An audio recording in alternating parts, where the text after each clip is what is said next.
Good afternoon, everyone. My name is Joseph Houston, and as director of the Lewiston Public Library, I would like to welcome you all to Great Falls Forum. The Forum is a monthly speaker series featuring leaders in the areas of business, public policy, academia, and the arts, and is a partnership with Bates College, the Sun Journal, and the Lewiston Public Library. This year marks the 26th season of Great Falls Forum. We thank you for your support and ensuring the program's continued success. Today's program is also streaming live via Zoom and Facebook, and a recording will be available on the library's YouTube page. Please visit lplonline.org for more information. At the conclusion of today's program, there will be an opportunity for audience questions. Those in the room are welcome to raise their hands, and those joining us virtually can enter their questions using the Q&A feature on Zoom or comment on Facebook, and we'll read these to our speaker. And now I have the pleasure of introducing today's featured speaker, Christy Gardner.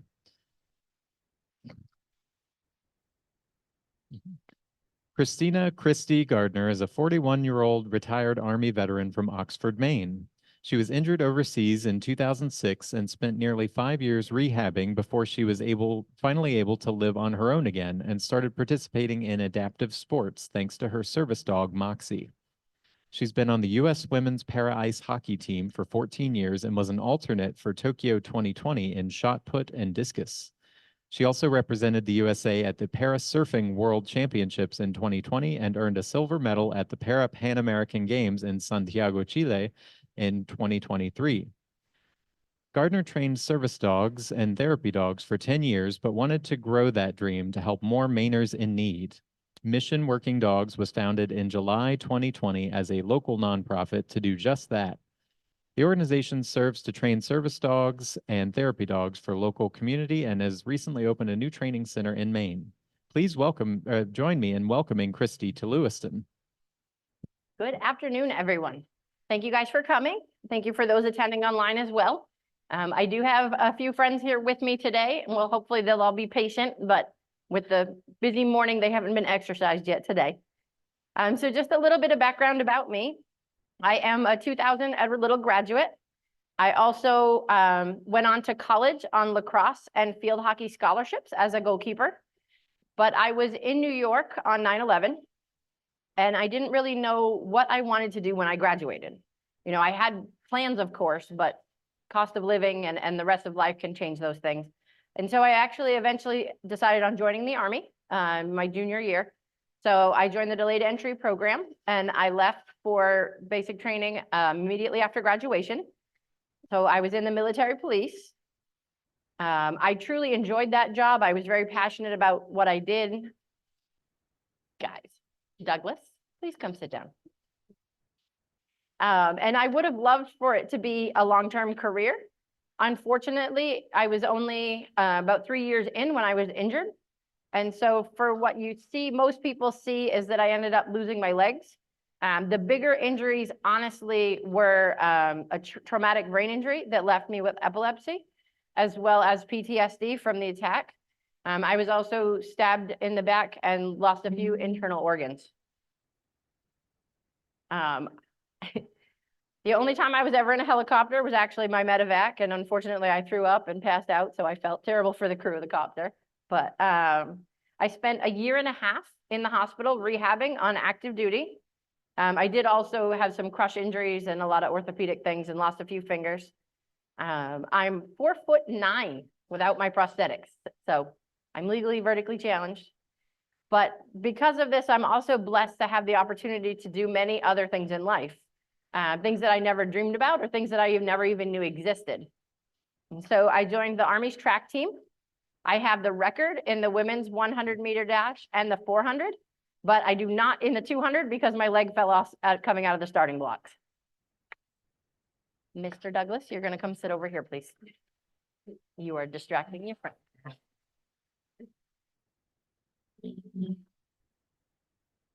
Come on down. Sorry about that. The kids all would prefer to play than pay attention. So I've also, like you said, been on the women's national team for sled hockey. I've been on the team now for 14 years.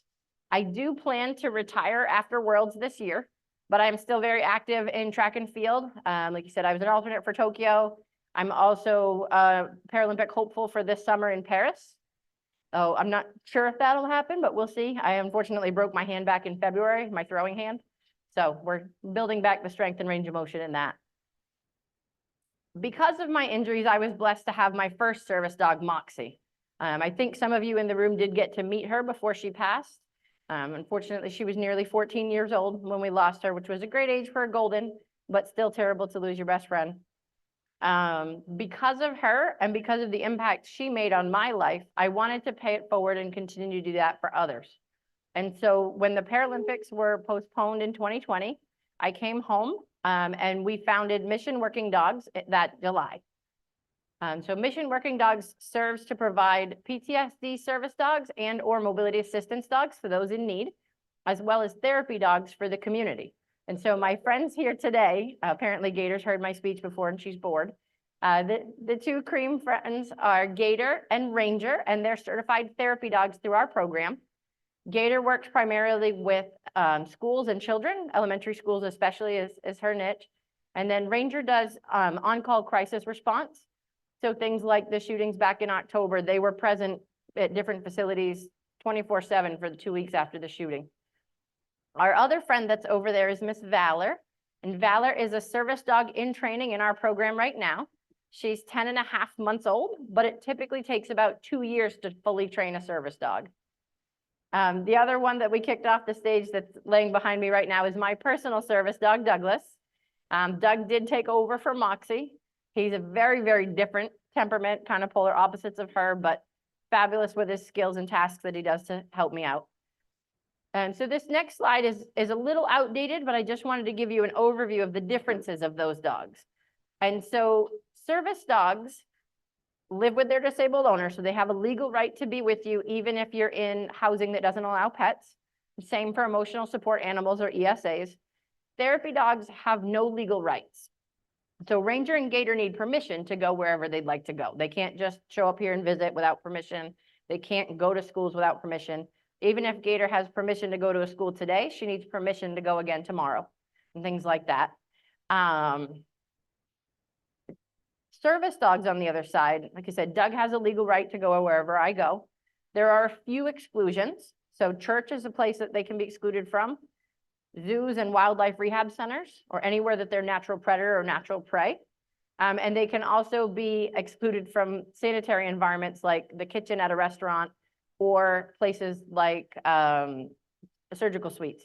So Doug can go with me for an MRI or a CAT scan, but not in the OR. For obvious reasons, his hair could get in there and cause problems. Does everyone understand this and the differences? Okay. One other point of note is that Douglas is not a service dog purely because I'm disabled. In order to legally be a service dog, they have to do specific tasks or skills to mitigate your individual disability. And so like we had a graduate just graduate, a veteran with PTSD, and one of the things that his dog could do was pick up the leash off the floor when he drops it. This is a fabulous skill. It's extremely helpful and beneficial in different cases. But because he doesn't have a physical disability, it's not mitigating anything. So that task does not make his dog a service dog. It has to do other tasks specific to his PTSD. So these are a couple of our dogs that were in training. You'll see that we use the gentle leader a lot. It's a nose strap or called a head collar. It takes the pressure onto the bony structures of the face instead of being on the throat. We don't like the dogs to get compression or inflammation on their trachea, so we use a head collar. A lot of people think it's a muzzle, but it's not. I assure you they can still eat and play and bite if they needed to with it on, but service dogs don't bite. The other thing that you may or may not be able to see in this is that they have to be able to leave anything that's on the floor. You can instruct them to pick it up, or we have a few things that are default for them to fetch if you drop it no matter what, but they should never eat off the floor. So Dougie's ignoring his first birthday cake, and the other three are skipping the milk bones that are right at their paws, because you never know what it is or how long it's been there. What if it's something toxic? What if I drop my medication in the morning? I certainly don't want them to pick that up or eat that. So we're very careful with what they're allowed to touch on the floor. So this is actually some of this other basic obedience things that they're trained to do. These are not actual skills. However, during the pandemic, social distancing was a very big deal. that the dogs were never trained to do before. So if you had a guide dog and you can't physically perceive the distance to the person in front of you, the dogs didn't know to social distance either. So we dealt with a lot with the public being upset that people were encroaching, but the guide dogs didn't know what social distancing was. So that's a new thing that we instruct. The flatbed carts at Lowe's is purely just because in general, they need to be able to handle every surface, every type, every sound, things like that. And so the metal is an odd texture. These 6-wheeled carts are also rattly and uneven. So it builds their confidence and their stabilizer muscles to be able to handle that. It's also a nice confidence boost for them to be able to handle the motion. And then under the table.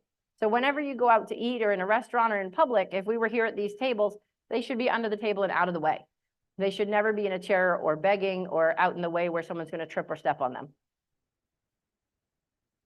This is one of the basic skills the mobility assistance dogs are trained to do. So he's just hitting the button and getting out of the way for right now because we had a whole line of puppies in training in the parking lot, but pushing the access button. So for me in my wheelchair or even standing, sometimes pulling the door and maintaining my balance is a challenge. And so the dogs and puppies are trained to push the buttons for us. One thing that we noticed was at the main mall, they have their access buttons on the doors, but they're not in the greatest spot.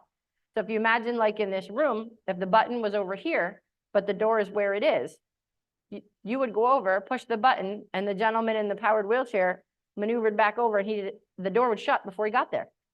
He did it 7 times in a row before someone went and held the door for him, which you shouldn't have to. You know, ideally, it should be set up better so the access button's in a better position, but sometimes structurally that's not always possible. And so by having the dogs trained to go do that for you, you wouldn't be stuck there waiting. The other thing we work on the dogs with is stairs. So slowly up and slowly down the stairs. They're supposed to do this 1 step at a time. And generally on the step with me, so that I don't lose my balance, we don't trip or anything dangerous. This big the arch would be quite treacherous if you fell down. So this is a 5-month-old puppy practicing going up the stairs. This is one of our other groups out in training. So you'll notice that the other guys are getting carried. Audio, visual, and sensory input is extremely important when the puppies are developing, but they're also not fully vaccinated yet. So it may not be safe for them to go in all environments. So we'll actually carry them through places so they get safely, comfortably, you know, a little confidence of I've been here before, I've done this before, even though they're not actually walking. They can be exposed to the environment. The other thing we didn't consider when we first started training was public bathrooms. We had a person that says, you know, can you hold my dog while I go to the bathroom? I said, no, your dog goes where you go, take the dog with you. But in doing so, there's so many extra stimuli in a public bathroom that may not be in your home. The toilet flushes louder with the automatic flush. Paper towel dispensers, hand dryers, automatic soap dispensers, and automatic sinks all make different noises. So these are all different sensory input that the dogs have to be adjusted to. This next group is actually from one of our prison puppy programs. We train all of these dogs through the help of incredible volunteers, and we use the Department of Corrections here in Maine. So we have dogs in 3 different facilities in the state where the residents of the correctional facilities actually help raise and train these dogs. And so I'll bring them in on a Monday and teach a skill to the residents, and they'll work on that for the week. And then we'll pick up the dogs on Friday and they come out for the weekend for adventures and to get exposed to things and to practice those new learned skills and see if they can do it in more distracting environments. Because it's not enough for them to know the skill and do it at home. In order to warrant public accommodations under the ADA, they have to perform their tasks in public. It makes sense, right? Public accommodations require public tasking. So in order to get to that level, they have to be able to pass a public access test. This is just very basic. I don't expect you to read it all. It's a whole lot of text. But basically, they have to be able to get out of the vehicle under control, not you open the door and they run across the parking lot. They have to be able to walk through the parking lot and approach the building under control. They're not be scared of cars in the parking lot that are going by, or other people, or other dogs, or shopping carts. They have to be going through a doorway without dragging you or without running you over. Properly walking and heeling through the building. Recall off leash is a big one. There are some programs that don't teach this. We had a friend that was in a wheelchair with a dog from a different institution, and they crashed their wheelchair. They tipped over. which occasionally happens, you know, the ground is not perfect. And when she flipped her wheelchair, she let go of the leash and the dog ran away. Like some service that's doing. So all of our dogs are off leash trained, and actually Valor can demonstrate, if I don't know if she can on stage. Give it a whirl. So Valor's just a puppy still in training, but this is one of our very basic skills. So if Lauren here is walking with Valor, yep, right there is good. Fetch leash. So if you notice on command, Lauren accidentally dropped the leash and Valor's able to pick it up and hand it back. She didn't run away, she helped. Fetch leash. All right. The other things they have to be able to do, obvious basic obedience, sits on command, down on command, stay on command in various situations, because think of your average grocery shopping trip. There are people with carts everywhere, baskets everywhere. Some people are walking slow, some people are walking fast. The dogs need to be able to adjust to all of this and still maintain their composure. The other big thing is noise distractions. In all of our testing, we drop or throw things around the dogs. So whether they can walk through the store while I'm dribbling a basketball or throwing a heavy metal clipboard, we actually, in my college training for this, throw a metal folding chair. And I'm sure most humans would startle to that and to the chaos and clatter of this metal chair hitting the deck. But the dogs have to be able to withstand it or they don't get certified. Also restaurant manners. They cannot eat in the restaurant. They shouldn't beg in the restaurant. Generally, again, out of sight, out of the way. The biggest compliment you can get with a service dog when you're leaving is someone, especially your own waitress, to say, wow, I didn't even know they were here. You know, you walk out quietly without making any kind of disruptions. They also have to be able to be taken by another person, just in case, to prove that they don't have separation anxiety. We don't want them to have undue stress if I do go for surgery or for an x-ray that they can't be at. Again, and then controlled exiting the building, loading up in the vehicle on command. The other thing we evaluate is the team relationship. I can train a really, really great dog, and you might be an awesome person, but your dog has to match you. We train for temperament and personality and things like that. And so if you're a musician, one, Gator's not your dog. She hates Mozart. She does not like classical music. She'll sing along. But we need to make sure that the dog we assign you can handle your typical environment. We have a veteran that applied that really loves hockey. He goes to all the Nordiques games here in town. His dog will need to be able to love that environment. Not just tolerate it, but actually be comfortable and happy there, because we don't want the dog to be miserable working. None of you want to have a job that you're miserable at, right? So it's not just about the skills, it's about the right personality and temperament and the right match. Up next, I have a few other skills that the dogs know. Again, this is a puppy in training. I apologize, I should have shut off the sound. But this is a dog learning to get things out of the cabinet. And so this is up in the prison. And realistically, by the time they graduate, they can do this for any other office. So you can be on the couch and need a drink from the kitchen and send your dog to go get it. They can open and close the fridge, open and close the cabinet, bring you what you need. And we actually teach them to return as well. So this is one of our puppies learning how to help.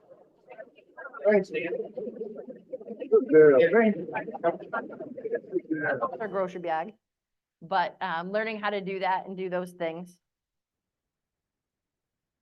No, I don't know that there's a way to mute it from in here, is there? No, okay. Okay, I don't know if it was obnoxious. Close. Good job. Close. Good job. Close. Good job. Close. Good job. Close. Other side, bud. Come this way. Go around there. Close. Good job. Now fetch your leash. Here. Fetch your leash. Fetch your leash. Fetch your leash. Good job.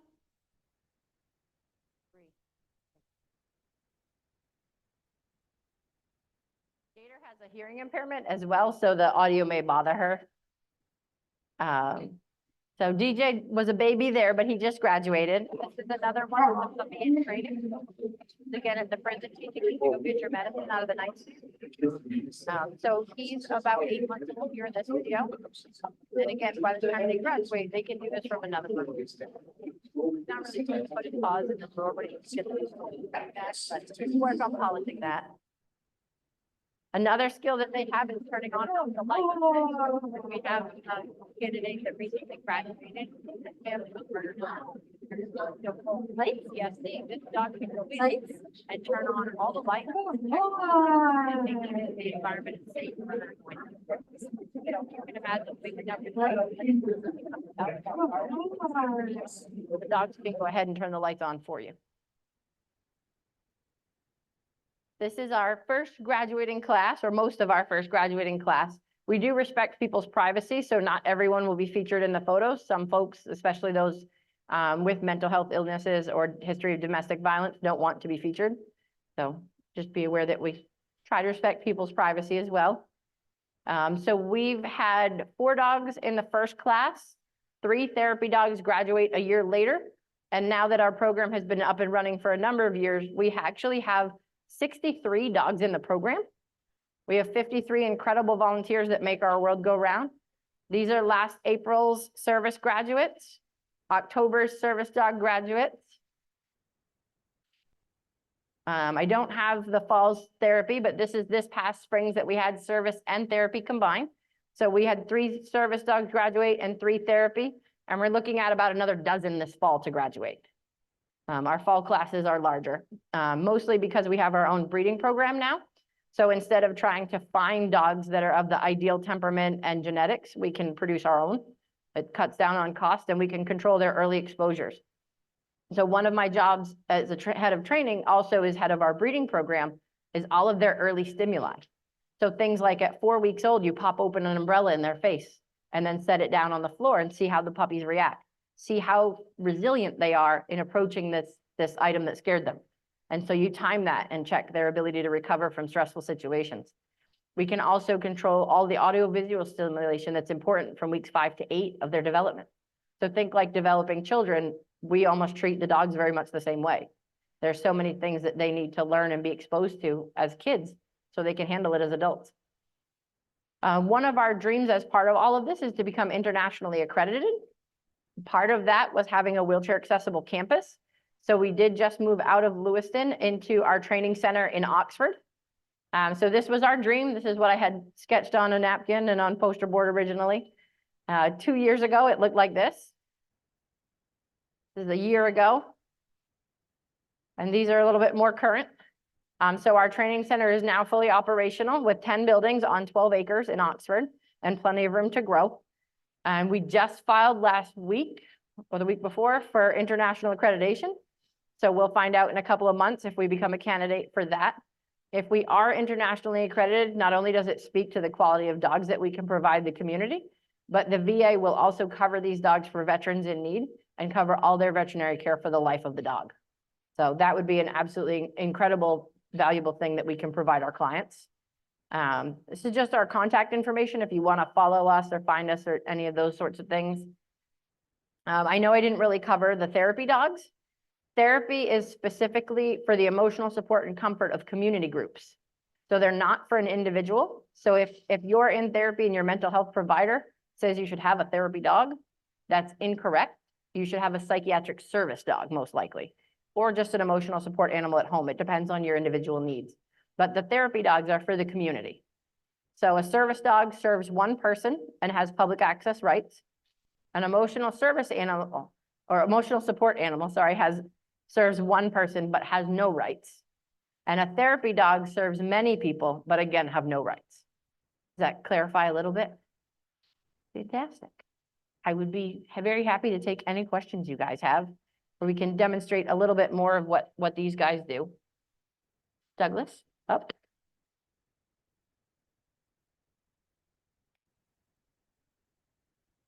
Up. Up. Up, up. All right, you're good. So yes, Douglas? I have a question. Yes, sir. yes, these animals are highly trained. I've been to Nordiques games where you've been there with animals, and I had no idea. It's amazing. Thank you. And thank you for your service to our veterans and our community. Are there any, the dogs go, it appears to go through this rigorous training. So are there, I hate to say it like this, are there dogs that don't make it? Yeah. Or dogs that are like, no, this is not going to be for you? Or how does that work? Absolutely. Actually, a number of the dogs in the footage that you saw, I need to move somewhere, have failed out or what we call career changed. We've had dogs that were in for service training that really didn't like what they were doing. And so they became therapy dogs. We had therapy dogs that were bored in training and would prefer to task and become a service dog. We've also had a number that simply don't fit either mold. The black lab you saw fetching out of the cabinet was a very sweet dog, but she's kind of a big dumb ox in the sense that if I sent her to fetch something over there, she would clean out all these chairs on the way through. She had no body awareness in that respect. So she's a very sweet dog. She's made a wonderful pet for someone, but she did career change out of our program. The graduation rate for the dogs that we supply fully trained are about 70%. We do have an owner trained program. So you could apply with your own dog. And if it passes like a physical assessment, like your health and things like that, as well as a temperament assessment, you could enter the program and attend class every week with your dog. That program is more of a 30 to 40% graduation rate. Unfortunately, a lot of people don't understand the time commitment, that these are basically a full-time job. Also, if you're applying to be owner trained and you have your own mental health issues, anxiety, depression, PTSD, those are all barriers to training. So we say tension travels down the leash. So if Lauren was extremely anxious right now, more than likely the dog she has would develop that anxiety as well. Also, if you struggle getting out of your own home or being in public, you're much less likely to take the dog for these public exposures that it needs to develop. We actually have a question from Zoom from Deborah, and she noticed that most of your dogs are golden retrievers. Is there something about that breed specifically? Yes, internationally, they've tested different breeds, and like Labradors are the second most common to graduate, and they're more like 63 to 68% likely to graduate. Goldens have a general over 70% success rate. But we don't discriminate based on breed. As long as they have the size to do the job you need, then they could be a service dog if they're trainable. Smaller breeds and terriers tend to be a little bit more high drive or stubborn, if you will. The Chihuahua is less likely to be an actual working breed than something like this. But it also has to be appropriate for your needs. We had a person that wanted to reach out, and they live in an apartment here in town, and they needed a balance and mobility dog, but because they live in an apartment, they wanted under 35 pounds. And I'm sorry, but you cannot put your weight on a 35-pound dog. It's just not safe for the animal or you.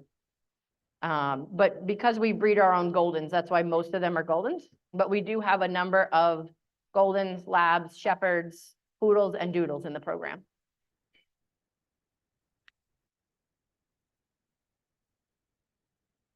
How do you train the dogs not to go after other dogs or animals that they may come into contact with? Generally through early exposure, they should be taught to ignore everything. Leave it's our big command.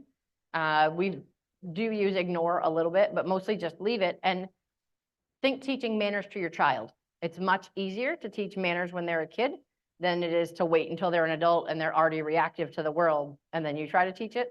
It's generally something that's very hard to break. And so if we temperament test a dog that's over 14 months old and they're reactive to different situations, they generally don't get accepted into the program. You cannot be verbal or aggressive to be a service dog. They're legally not supposed to bark at all or ever raise their hackles or snarl or anything like that. We have another Zoom question from an anonymous attendee. And they said, thank you for this remarkable presentation and your success with establishing this program. How do you fund this, and what does it cost to train one dog? So that's a good question. We joke that we were built on bottle drives. Our very first year, we raised $9,000 for the foundation purely on bottles alone, bottles and cans here in Maine. But we do a lot of grant writing. We do a lot of private fundraisers. We have an annual gala in the spring.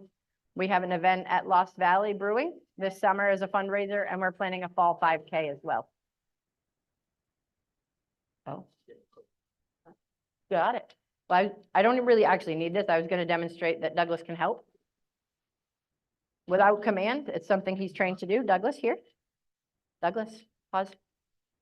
Pause. Thank you. Good. Thank you. So he can be helpful that way. They can also be trained to fetch, like you saw in the videos, pre-placed items. So we use medication. We feed them and they can pick up their own bowls and put them away when we're done. Things like that that are very helpful. You can go see your friends. So I'm curious about what kind of outreach and education you do for the general public about this. I mean, obviously that's kind of what you're doing here. Yeah. I know something that I've observed out in, just in society with folks that have service dogs is a lot of people will assume that it's okay to pet the service dog. Yes. And that's not always the case. No, it's generally not the case. And actually, we've gone away from the don't pet patches so much as the don't look, don't distract. Because honestly, just people asking their name and then saying their name and talking to the dog distracts them. And for Moxie, my first service dog, one of her tasks was actually seizure alert response. So she could give me about a 7-minute heads up before I had a seizure. And she would give me a little tug on my wrist to let me know so that I could be somewhere safe before it happened.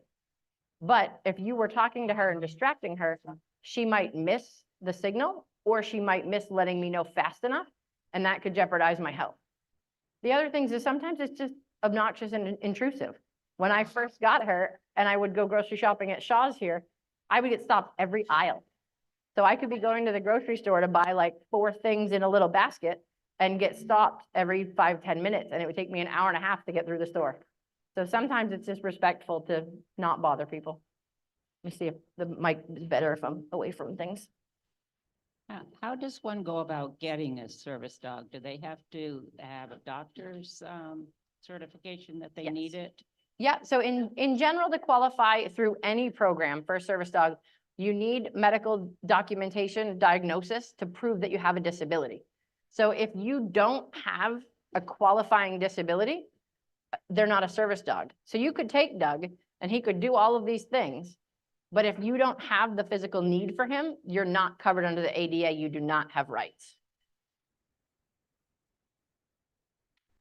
I understand, yeah, and I can see that you've had a lot of success here with golden retrievers. Are you open to taking teenagers? Right. Right. I say I'll definitely stick with dogs. I'm better with them. And yeah, again, it's easier to train from kid than it is from teenagers. Definitely. Although I'm not really a little kid person either. Lauren can handle that part.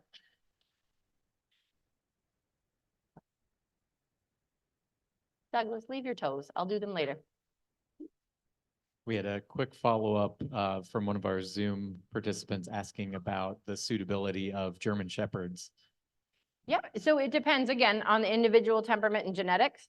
There's some great DNA panels now that can rule out a lot of things that are common in German Shepherds. Things like if you say people say their hips go or their back end goes, it's generally caused by degenerative myelopathy, and you can check for that as babies. And so you can test before you even put that dog into training. Temperament-wise, they could be great. It depends. Again, they can't be talkative or vocal. And they have to not be aggressive. They can't mouth and things like that. And so it's something that we would prefer to train early before they develop any bad habits. And certainly they could start training and eventually fail out if they developed any of those habits. But as a breed in general, they're a great working dog.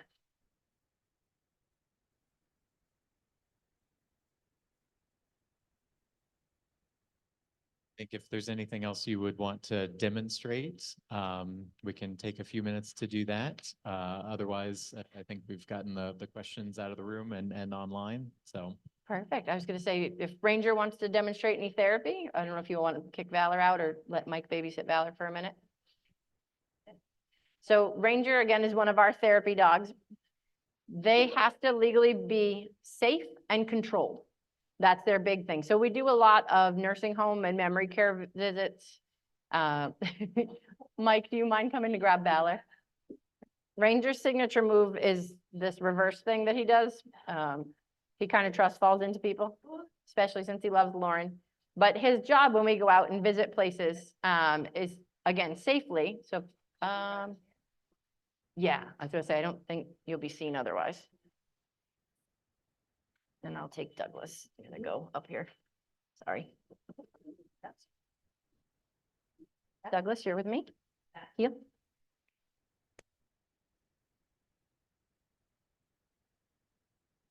So part of ranger skills, if you think of the people that are in the facilities we often visit, so we do chin, where he's got his head down. Douglas, you need to get off the stage. You're distracting your friend. They all also love these bacon treats, so sometimes that's a challenge. So chin is a great move for people that are in bed or in a wheelchair. No, we don't need an under ranger. So he'll put his chin in your lap so that you can gently pet him. Ranger, calm down. Easy. The other move that he has is called gentle hugs. So again, if you have trouble, sir, down here. Sit down here. That's a full hug, Ranger. Off. And not to pick on Lauren, but she's actually not certified to handle Ranger. So it's not their fault that he's misbehaving right now, but. So a full hug is when they're all the way up, and that's used more for healthy adults, maybe high school populations and people that can handle his body weight. Ranger, sit. Gentle hugs. So a gentle hug, he puts both feet up and gives you his head and provides love this way so that you don't have to stoop or reach him, but so that his body weight is not actually on you.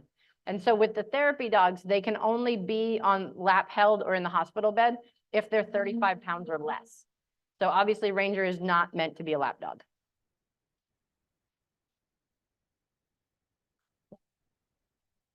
Gator, do you want to come back in, Gator? You can come in. Gator wanted out during the noise, but she can come back in now. What's the matter, Tater Tot? For those of you that are in the room, I'll shut off my mic. If you want to come up and visit and meet the dogs, they're all pettable today, including the service dog and service dog in training. Oh, we have another question.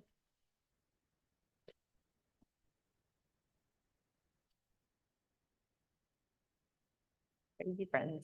We do have one last question from Facebook from Selena, who asks, how does someone go about getting into the service dog training, like becoming a service dog trainer? Yeah, so I highly recommend that you start as a basic obedience trainer in dog training. And that's where I started.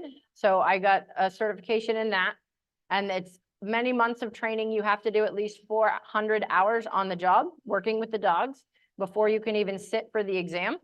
The exam was $585 and there's not a study guide. You just have to know dogs.